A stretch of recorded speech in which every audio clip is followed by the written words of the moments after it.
fertility स्क्रीनिंगमध्ये कुठल्या स्त्रियांनी ही screening केली पाहिजे,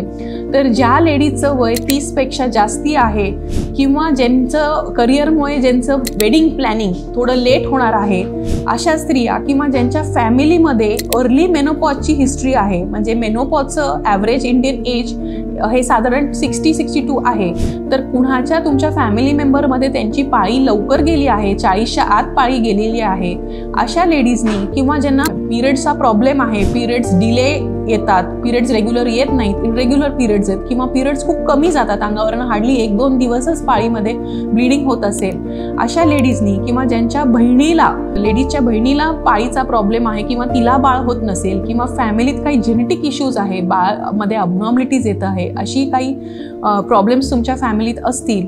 किंवा तुमच्या ओव्हरीमध्ये नॉर्मल स्कॅन दरम्यान काही गाठ, ज्याला चॉकलेट सिस्ट अशा काही गाठी आढळल्या असतील किंवा तुमच्या गर्भाशयाला सूज वगैरे काही आढळली असतील,